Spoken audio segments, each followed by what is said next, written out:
Welcome, dear friends, to Cardiac Radio at 11 p.m., nourishing our souls with laws of love. To know that you and I are under the loving care of God, that God loves us so much that He sends us daily messengers and messages to keep coaching us to the growth of every day. There's not a single day when you and I are not provided with guidance, with care. But of course, we need to discern about what to do, what's best for all of us. And talking about discernment today, as we are studying Laws of Love, this book that came in 1962 to 63, the spirit author Emmanuel, through Waldo, Vieira and Chico Xavier, tell us the reasons for our suffering. And today we're almost at the end of a chapter that talks about our social choices, our professional choices. And the choices we make today, they're going to impact tomorrow, including in our occupations, in our professions. Is it by chance? No. Is there fatality? No. There's a choice. But there are consequences to the choices we made in previous lives. And that's why we're going to begin today with a few questions. And when we study these questions, we're going to understand our regenerative pathway. In chapter 2 of the book Laws of Love, there is a question, number 7, in which someone asked Emmanuel, does the divine providence present special means of providing us with correction and liberation? Why is he asking this? Because he's saying we often don't make choices that are wise, and then we need to correct and set ourselves free from the injunctions we created. And the answer is phenomenal, because they're going to say, we are then faced in our professional activities of today as former debtors of the law, called to function on jobs or in works in which we failed yesterday. But today we have expanded possibilities to obtain our redemption.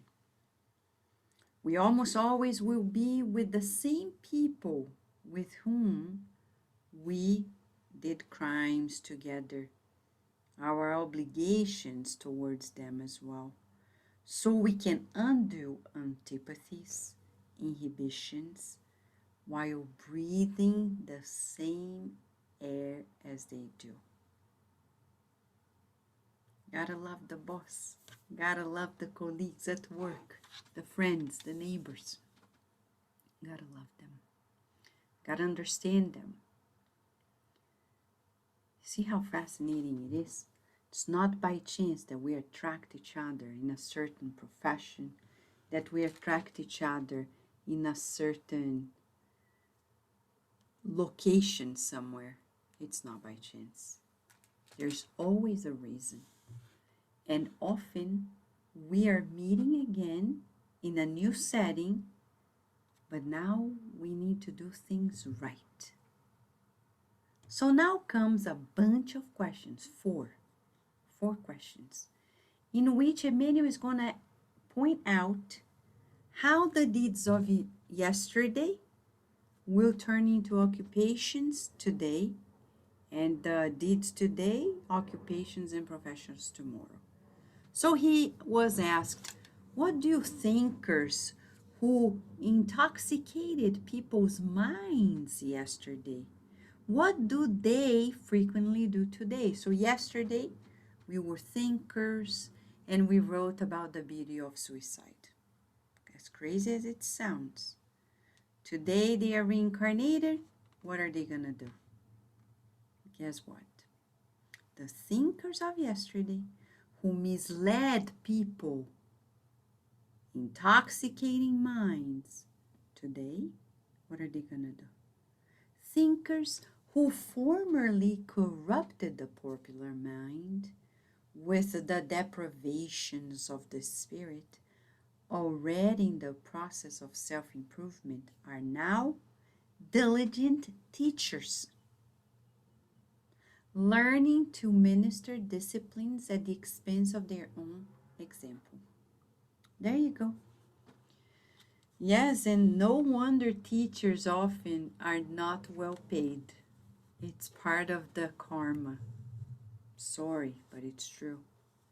We're not well paid because yesterday we misused the resources we had. The impact of our thoughts onto other lives.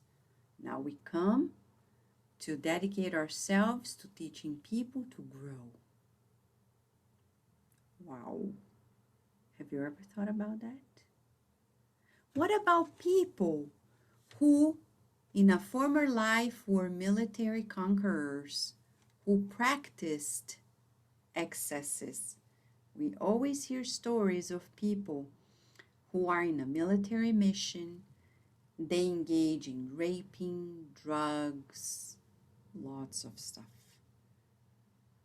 decimating people out of nothing. So, who are they today? And the answer by Emmanuel: tyrants who did not hesitate to forge the physical and moral misery of their fellow beings in the exaltation of the subordinate principles in which they are involved.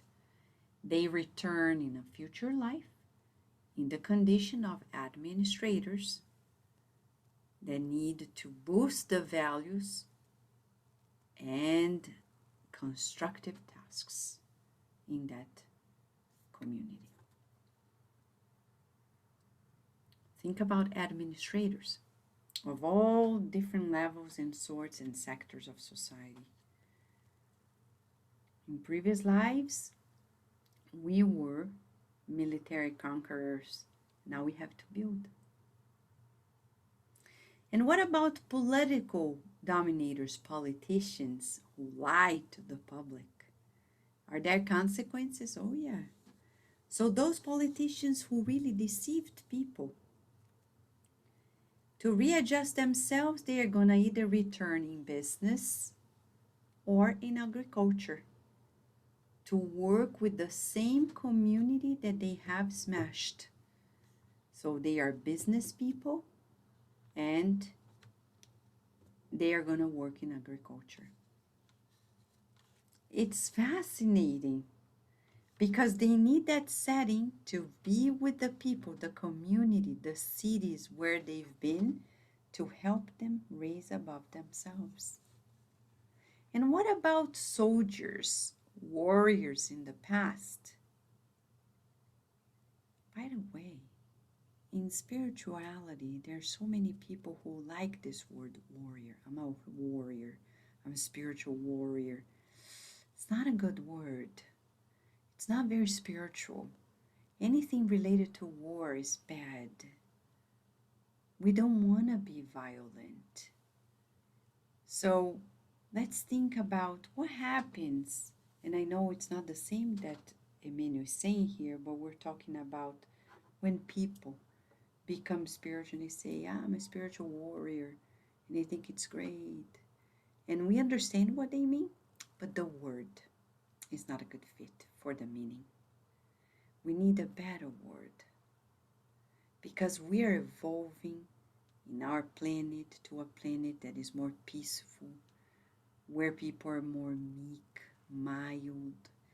Being a warrior, even if it's spiritual warrior, the word war shouldn't be there any longer. So, what about true warriors and soldiers? Who are they gonna be in the next life? This is a surprise. Warriors and soldiers who used weapons to ensure immunity to destructive instincts when turned in the beginning of regeneration, they come to be mechanics, to work in the in the industries, dignifying the metal and the wood that they themselves perverted in other times. So here we are. We're gonna work in the industry, mechanics of cars, mechanics of things, molding workers. We're talking about people who work in industries. So to work with metal, wood, and perfect and dignify those materials that we once misused to kill people. And what about people who used to be torturers or money lenders, or who defrauded the public economy, or who were farmers just for the exploitation of nature and their money-making machine? In the next life, they will come as servants of the land, when from sunrise to sunset, they will pay their debts to those they committed themselves to. I think this lesson today is an eye-opening lesson. Because first, remember the victimization card? Oh, people don't value teachers. Now we know. We teachers once corrupted people's minds. Now we have to be very diligent to help those minds get out of that ignorance. We push them into that abyss. Before, we were military conquerors, and in this life, we're going to be administrators, helping people administrate better instead of exploiting them. Bad politicians, they will come back in business or agriculture to work with the community they exploited, they deceived. Warriors and soldiers, they are going now to work with their very hands to build things, to build cars, to build cities, to build apparatuses in the industry itself. And those who worked in the lands, torturing people, helping the slave owners keep the slaves in place, the money lenders who were cruel to people, charging them immense amount of taxes, those who spoiled the public economy, those who spoiled the soil for their own benefit. Now they come back as servants of the land. What is this lesson today telling us about? And there's one more. The women who occupy themselves with slander and intrigue. Who are they going to be? They're going to be housewives somewhere, say Emmanuel, stuck, imprisoned in their simple obligations, with pans and pots and laundry to do, because they were engaged in slander, in intrigue, harming the progress and the freedom of people. Now they come back, stuck in an environment of simple obligations. We're talking here about the action and reaction and our regeneration. In the next 24 hours, you and I are being invited by Emmanuel to exercise the understanding of action and reaction in our lives, and to see how we can free ourselves and regenerate ourselves through our occupation. So this is the exercise. Let us look at our occupation. Let's say stay-at-home mom or dad, or CEO of a company, occupations. Let us go back and find out how that experience is helping us regenerate ourselves. We want to look at the glass half full. No, we don't want to look back and say, oh, I was this, I was that, that's why I'm a teacher, that's why I'm a... No, we want to look at the glass half full and say, now I'm a diligent teacher and I am regenerating myself because the words that I speak are good words. I'm no longer teaching people to commit suicide. I'm no longer teaching people to drug themselves. I'm no longer teaching people about sexuality, being sensual. I'm no longer teaching people to make poor choices. I am actually teaching people so they're empowered to live a better life. And so on and so forth. That's a wonderful exercise, and we hope you enjoy it. And see the glass half full, because at the end of the day, our glass is always truly full, not only half full, because God is providing us with the other half of the glass. Did you know that? This is Mentor Joseph saying to us, let us rejoice and focus on the good, seeing how our occupations today regenerate ourselves. Thank you, friends, for being here with us today at Cardiac Radio. We wish you lots of blessings, and until tomorrow, God willing.